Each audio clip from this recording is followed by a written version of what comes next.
Hello, I'm Nina Cooke, and welcome to the Entrepreneurs in a Game podcast. I've got an amazing guest for you today. His name is Josh Fonger, and he's a business performance architect and the co-founder of Work the System.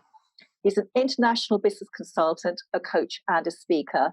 He's had the unique experience of personally helping hundreds of businesses to grow simply using his method. His speciality is taking stressed out entrepreneurs from working in their business to working on their business using systems so that profit and freedom become a consistent mechanical reality for his clients. Josh, I'm so excited to have you on today, and welcome to the Entrepreneurs in a Game podcast. Glad to be here, Nina. And we were just having a quick chat before, weren't we? And you were saying, I don't normally talk about mindsets. I'm not sure what's going to come out of my mouth. But these tend to be the very best calls of all. So let's see what comes out of your mouth. Yeah, as long as you don't make me cry, okay? I'll promise not to no, I can't promise that. So first of all, please do share your journey of how you've come to be doing the work that you're doing today. Yeah, well, I'll try to keep the story short. But I was in real estate development. So I was a project manager. My undergraduate degree is in architecture. And so I thought I was going to be doing commercial real estate. And I was kind of moving up the ranks that way. And then 2007, 2008 happened and big layoffs. And basically when that happened, I was one of those casualties. And I could not find any work at all doing anything. And if I wanted to stay in the real estate industry, it was going to be probably about a 90% pay cut, which was challenging with several kids. And I had already gotten my master's in business. And so I applied for jobs everywhere and anywhere. And I really could not find anything. So we lost everything, house, car, I had to move in with my in-laws, and was basically at rock bottom financially. And the only person who gave me an opportunity was to be a business consultant with this little boutique firm on the East Coast. And what's ironic is I wrote my thesis paper in my MBA program about why you should never hire a business consultant, like why you shouldn't actually use these people, you should just do it yourself. And so here I am taking a job that I thought had no value. And during that 9 months of not working, I was selling life insurance, shoveling rock, delivering potato chips in the midnight shift because a buddy had a cash business. And this is what, so I kind of like, well, I would take anything at that point, any work at all. And so the guy that I was working with, he's like, how are you at presenting? Can you present? And I was like, oh yeah, definitely. He's like, are you good at sales? I'm like, oh yeah, I'm great at sales. He said, how about, and I was basically just like, I'm great at everything. Just hire me. So I started working with him and really fell in love with it because I got to work firsthand with clients that, really needed help.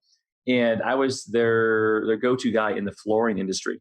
So I would fly around from company to company to company, and I'd help them with their inside sales, their outside sales, their operations, their strategy, hiring, firing, help them through bankruptcy, opening new locations. It's basically whatever you want. I'd say, sure, I can do it. So I read a lot of books and a lot of sleepless nights to do that. And fast forward a few more years, I ended up meeting Sam Carpenter, the author of Work the System. It's the book there behind me, and I met him in Bend, Oregon, and he has this book all about how to build this structure so that an entrepreneur can have freedom.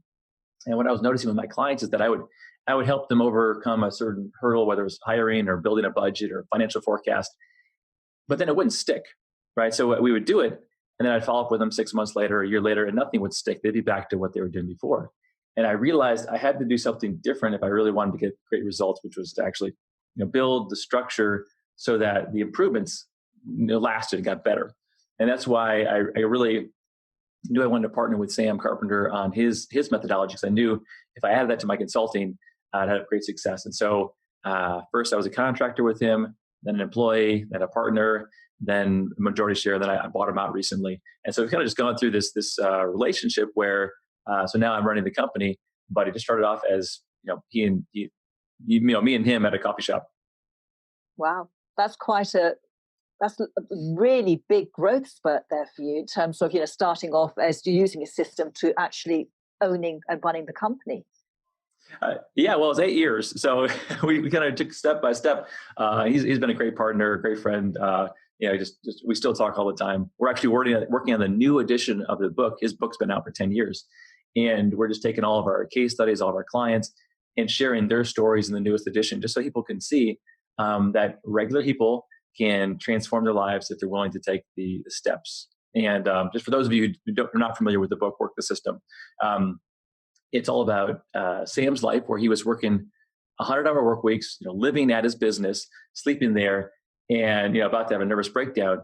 And he has this vision of his business broken up into separate pieces. And he thought to himself, if each piece of my business was perfect and I put it back together, would I have a perfect business? And then he goes about and he dissects his business and puts the pieces together. And then lo and behold, 100-hour work week turns into a 90-hour work week, turns into an 80-hour work week. He just kind of works his way down as his income goes up by 20 times. And, that's what we do, is teach people how to do that. Yeah, that's a really nice work-life balance, isn't it? Yes, and the beauty of having systems that work for you. So tell me about, as you were getting, more, making your own business bigger and bigger and bigger, what was your mindset? What was your inner game? Did you used to get scared at certain times when you were making a big jump up? Or did you, how did you get over the resistance when did you ever have those thoughts where you thought, oh, I can't do this, it just seems too big for me? Yes. Yeah, often. And as I was preparing for this interview, I was thinking, what about my mindset during those troubled times? And I think one of my biggest motivators was fear. Not fear to, should I do this? It was more fear like, I have to do this because I'm not going back to being an employee somewhere else. And I know that in my case, my wife had a lot of health issues. My kids have some pretty complicated health issues. And my thought is, I have to do this because, I need to take care of them. And so it was more of the fear of, well, yeah, it's going to be scary to go out on stage or do this workshop or create this event. But what's the alternative? It's way worse. And I've been there before. And so that's kind of always driven me. I don't know if that's the best driver long term, but in the beginning stages, it was definitely the driver was, well, if I don't do it, life's going to get really bad. I know what that's like. And so I'm just going to do it. And, not gigantic leaps, but just little leaps each time. And, learning through the process. Yeah. And it's all about, we can use fear in any way. We can use fear to stop us, and we can use fear to propel us forward. And some people react to one or the other. What about when things didn't work out for you? What happened then? Well, I learned early on in, I think this is when I was selling life insurance, that failure is going to be constant, right? And there's a certain ratio of failure you just need to expect to have. But the real thing that hurts entrepreneurs is how long it takes them to get back up. Like, does it take you a day or a week or a month to get back up? Or, just like a split second? And what I learned through that experience was, and so I did life insurance just for a small stint, but I was the number one recruiter in Arizona. And it was because I knew that it was just a waste of time to stay in that place. And so, failure happened. Okay, 1 second later, let's get back to doing what we know we need to do, and just kind of expect that. And I think part of that is to expect the failure, expect it to be hard, expect it to be difficult, expect it to be resistance, and of course there will be. So there's no surprises. It's like, oh, it was hard today. Of course it was hard today. Like what did you expect? And not to be surprised by it, but just to anticipate it. So there wasn't like an emotional aspect to it. I think the other thing that helps a lot is if people have an identity that is outside of their business. So we're big on seeing your business as a separate entity outside and slightly elevated, seeing the separate systems, so that when the business has a problem with a certain aspect, it's not the whole business that has the problem. It's just this one piece, and it's not you. It's the piece of the business. And so if your identity is based on, for those listening, is based on family, friends, your relationship with with God, how do you build that identity? And then this business is a separate thing over here. So yeah, no one came to your event. That doesn't mean you're a bad person. It just means that you learned something, new data point, and you're going to do something different next time. So that's always helped me. Yeah, this is great stuff. This is brilliant, because I think what we tend to do, we make that mistake of when we look at something, and for example, maybe the sales call didn't go well, and then all we need to think is that sales call didn't go well. What can I learn from it? What can I do better next time? But often when we add two little words, that means. Mm-hmm. And they would say, well, that means I'm not very good at this. That means no one's going to pay me what I want. That means that I'm never going to make this work. And it's that meaning that we add to the memory which causes our misery. And we sometimes just do it by default without realizing. And so what you said was so great, that if it's been a hard day, that's it. It's just been a hard day. Don't dwell on it. Move on. Yep. Because the more we dwell on it, the more we tie ourselves up in knots and then completely get a lot of mind clutter, which means we can't focus on what we need to do. So that was brilliant. Yes. I love that. And also having an identity outside of work. We're not our work. We are so much more than that. And is this something that did you use to mix up your identity with work? Or is that something that you always separated right from the beginning? Well, I think getting laid off really helped because I used to have, and I don't know if it was conscious or subconscious, but my identity was based on, I was successful. I was the youngest person at this company that was doing quite well. And, when you're making six figures at a very young age and move the ranks and you have your MBA, you're like, oh, like this is who I am. Things are going really well. And once all that goes away, then you're like, well, who am I actually? Right. And I had a great support group, a great church, great friends that really helped me bolster all that. So I was able to say, whether my income is, $5 an hour and I'm living in my in-laws house or 100,000 or 200, whatever it is, that's kind of irrelevant. Right. And that if you talk to enough people, you realize that everyone has seasons of life. And so not to pick your identity on the season or on the income, but on something that is outside of that and, eternal. And in that case, your worth doesn't go up and down. It's just the part of the season or part of the path that you're on.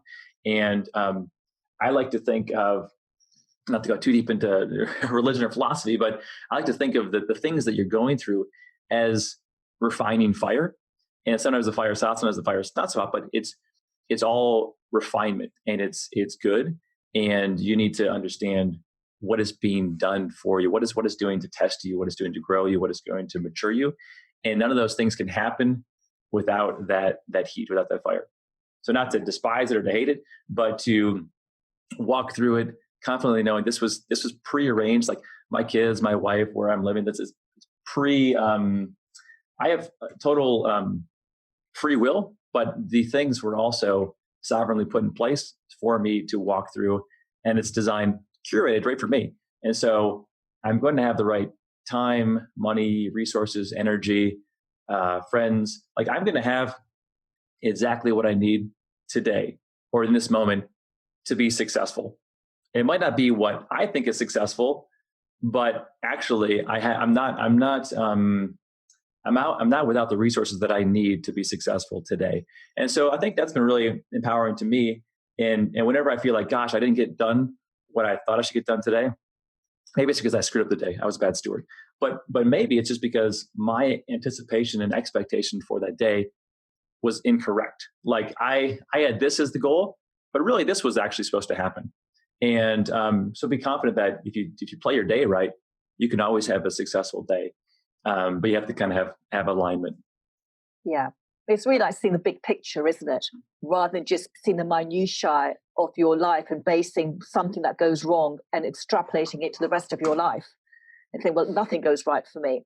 And it's being okay and knowing you're okay in this moment, even if something didn't go according to plan. Actually, when you get into this moment, we are absolutely okay exactly where we are, aren't we? Mm-hmm. Yeah. Oh, yeah. And I think I'm reading this great book right now. I don't know if people can see the video. It's called Wealth, Is It Worth It by Druid Cathy. And I got it recommended from someone else. And he's the guy who started Chick-fil-A, right? So if there's, I don't know, thousands of Chick-fil-A's. I'm not an attender of Chick-fil-A very often, but, he kind of outlines his story, right? He's one of the, top a couple hundred richest people in the country, right? So pretty wealthy guy. And he's, talking about some of his first stores. And I think he opened his first store when he was like in his 40s. And then after his second store, both of his brothers died in a plane accident. Then he opened another store and that burned to the ground, almost went bankrupt. It wasn't like it was all easy for him, right? No. There's a lot of ups and downs. And so people could say, wow, you're a failure. Your first store didn't do very well. Your next store almost collapsed and it burned down. Maybe you shouldn't do this. But he's kept going. Mm. Yeah. So it's not what happens that's the issue. It's really how you react to it, and how you perceive it. It's everything. Definitely, yeah. And I think this was we're in the same group. So Dope mentioned this to me. I think it's great. Is to not be surprised when things are hard. Actually expect that, and so therefore you're not caught off guard. A good example is so we send out a lot of email campaigns to our list. And every once in a while, it's not too often, maybe every couple months, we get an email that says, you guys suck. Don't send me these things. What's wrong with you, right? Unsubscribe me. Yes, something like that. And that could really be wow, maybe we shouldn't be sending those emails. That one person really didn't like it. But then you think, 50,000 people got that. And out of 50,000 people, how many are totally crazy?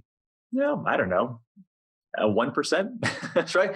So there's a lot of them. So actually, in statistically speaking, I should be getting a lot more of those messages. And so if a couple say something like that, it's kind of statistically not worth thinking about. And I think a lot of things that we come at us, we take and we multiply beyond what they actually should mean, because in the world we live, things break, problems happen, people get upset, and not to overblow them. I think it's helpful. Yeah, because we can magnify everything in our mind through our thinking, but we're just making stuff up, aren't we, with our thoughts? Yeah. It's not real, it's not true. And I say to my clients, if they say, well, my launch didn't work, or I didn't get much response to this, I say, well, don't think about the people who didn't respond, focus on the people who did respond. And we can't please everyone. And that's great. Once you can accept that, then it just makes it so much easier, I think, for us to be able to do the work that we do. So in terms of, I know we were talking again before we came on the call about sometimes some entrepreneurs are not taking action. So they know what they need to do. They have a great business coach who's got, they've worked out the strategy, and then it comes for that moment for them to take action. And then they get stuck and they resist taking the action. So why do you think that keeps happening? I've got a few theories about it, and you probably do too. So usually it's one of these things. This is what I see is one is they don't know how to do it, and so they procrastinate or they won't do it. They say, oh yeah, I'm going to do that thing.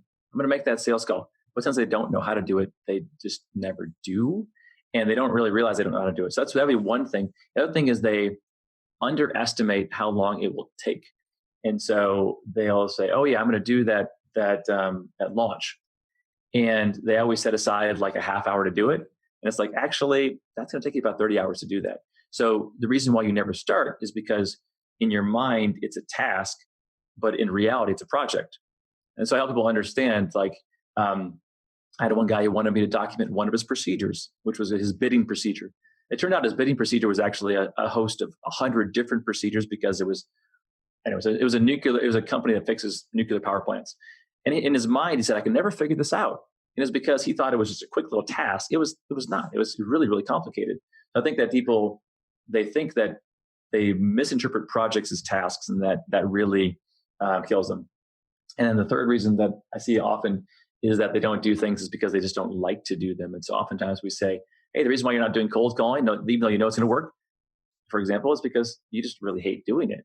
And so you either need to find something to really motivate you to do it short term for this stint as an entrepreneur, or you got to find someone else to do it, because you're just going to keep not doing it because you don't like to do it.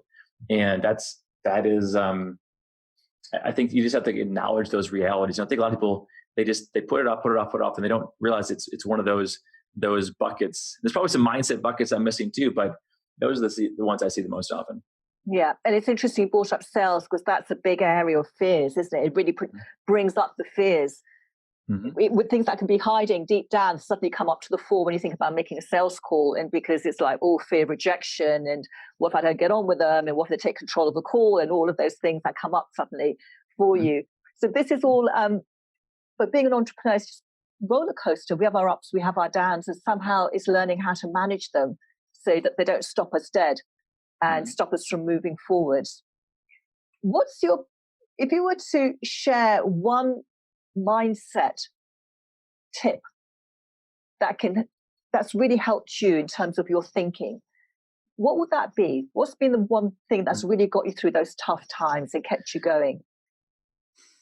The mindset tip, I think, and I think I already shared it, is realizing that what I'm going to go through today is I have what I need to be successful today. And I think when you go into a battle and you feel like, gosh, I'm not prepared for this, then you start to be more afraid and you start to, I guess, retreat. But if you say, oh, I'm going to go in today and I know what I need to know, I have what I have, the resources, I'm going to be successful, then that really helps me know that each day can be a success. Even if what the success is me failing, so I learn through it, it still can be a success depending on how I interpret that failure. So I think walking into situations each time, knowing confidently that I'm going to, it's going to be okay, right? Because I'm equipped to be successful in this day, and I think that helps. That helps a lot, and I think people, I think their faith helps a lot as well. It certainly does for me, and that's probably the biggest thing for me during those times when I'm like, I guess going into a day that I'm uncertain about. Yeah, it's having that self-belief and that faith that you have everything you need within you. And that's, as you said, being okay with all of that. And then whatever happens in the outside world, the result of that is it's okay. Yes. Yeah, I think people who have a morning routine, I think is important That's as well. me. Just to kind of get your mindset right. So if you wake up late and you're going to watch the news and then you're going to start the day, probably not going to be the best way to start the day. So I think that's important. And for me, there are some components that I know make up a successful day. And so I break my day into those things, and that has to do, with my time with God, with my wife, my kids, eating breakfast together. Like we have this routine that we do in the morning, exercise. So I know that if I get these things in the day, then yeah, work is going to happen. But I already know it's a successful day because I did the things that I know are core to who I want to be. And that's how I do kind of my whole week schedule, my month schedules. I schedule in first all the things that I need to do as a husband, father, those kind of things first. And then the work fits in around that. And at least that's my technique. And then I never feel like, oh, I don't have time for those things. It's like, well, I put those things in first. So of course I have time for them. Yeah. And like you, I have my morning routine. I call it my daily mindset practice. Mm-hmm. And it's just, I've been doing this regularly every day for a few months, and I feel the best I've felt. My results are the best I've ever had. And I'm going to keep it going because it takes about 20 minutes and it just sets me up for the day. And it's always like saying, I've done that. I don't have to think about it for the rest of the day. It's done. And I can just get on with the rest of my day rather than thinking, well, I haven't done my exercise yet and I haven't done this yet. I've got to find time to do it. And that can be really distracting, can't it? So it's just wonderful to have all of that done in the beginning. Mm-hmm. Yeah, definitely. Then you feel behind and out of sorts and not clear. And I think a big thing for entrepreneurs is them commanding the priorities of the things that go into their brain and they come out their mouth. And if they don't set that tone and direction, then everything else is going to sway it and set it for them. And so you really need to actually set it yourself. Otherwise, people have, they have their own interests and they're going to sway you to theirs. And it can really derail your day physically, emotionally, because all you have is a limited amount of energy. And I think the mornings is key to do that because that's when you are typically the sharpest. At least I am after an espresso. Yes. For me, it's my green tea. What's another tip I'm going to ask you for? What's the number one tip for entrepreneurs in terms of getting their businesses systemized? Mm-hmm. What's the first step they can take in order to make their lives easier? Mm-hmm. Well, first they got to get our book, right? So of course, they can download that. We'll have a link to that anyway. No, I would say that in terms of getting their business systemized, and I wouldn't have said this a while ago. That tell them do this in order, because we teach the mindset and strategy, the principles, the procedures in that sequence. But I think a big hurdle that I've noticed is that people don't actually have a big enough vision or a strong enough desire or a future that requires them to build systems. So their future is, I just want to work a little less, or I just wish I had a little bit more time with my kids, or I just wish I could make it, 5% growth, or whatever. Their goals are set in a place where a little bit more work, a little bit more productivity will get them there. And so they just stay, as I call a yo-yo business. They go up a little bit, then they get tired, go down a little bit, they up and down. They don't really actually go anywhere. And until you're willing to set a future vision, let's just say 3, 4, 5 years in the future, where you think, I want to sell my business, or I've got one client who wants to take a month and a half off to go camping with his 13-year-old son. Yeah, that's a big ambition. So he's got to actually do something. We've hired 4 new people so he can actually do that thing. So if you don't have a future state that is ambitious, that actually requires you building systems, you're never going to do it, right? You're always just going to be like, well, I should do that someday, and you're just going to stay stuck in your current reality, and 10 years are going to go by and you're still going to be there. So you actually have to say, I'm going to have X number of sales or X number of offices, or I'm going to have this X impact on the world. And once you had that bigger vision or direction, then in your mind, you say, well, gosh, I can never get there without systems, right? So, in my case, if I want to train 1,000 coaches to do what I do, there's no amount of hard work that's going to do that. Like, I actually have to build a training, a certification program, support, and that all has to be scalable. And I've got to build systems. But if I was just like, well, I'd like to make, X dollars next year, well, I can go out there and work and make that. And I don't need to build any systems at all. And I think that is the first thing would be to figure out that ambition. And if you're really mechanical, I would do a future org chart. So what is your org chart now with your part-timers and vendors and people you work with? And what does your future org chart need to look like? An org chart is an org chart, an organizational chart. Yes, an organizational chart. Exactly. Yeah. So then you say, well, gosh, to be this new place, I'm actually going to need an operations director. I'm actually going to need someone to manage my finances. I'm going to need a CFO. I'm going to need these people, a programmer, developer. I probably should start thinking about who those people could be, or what documentation I'm going to need. And that's what's going to push you towards building those pieces. But it was just, if the ambition's small, you won't actually do it. Perfect. That's such a great answer. It's all about, you start with a vision. Mm-hmm. And if you've got that big vision, then start thinking about systems. But if actually you haven't, your vision's just to basically do what you're doing, but just improve it a bit, then maybe you don't need to systemize your business. It's really deciding what you want, and everyone wants something different. So that's a brilliant, brilliant answer. I love that. So how can our listeners, our viewers, find out more about you and the amazing work that you do? Well, I'd tell them to go to workthesystem.com. And if you go to workthesystem.com, you'll find the book for free. Also, you can get the audio version. And of course, just like you, we've got a podcast, and we do webinars and all sorts of stuff. I mean, you name it. Our goal is to help entrepreneurs who are stuck, they're working in the business, to actually move into true business owners. So from in the business to working on the business. And so, whether it's a mastermind group or a mastery club, or it's a Facebook group or group coaching, one-on-one coaching, we have a ton of resources, and it's all around taking people to that next level, because we know it's hard work and it's difficult to do alone. And I mean, the stats. I mean, most companies, they stay small. They never actually get there. And that's our goal, is to help them get past that level.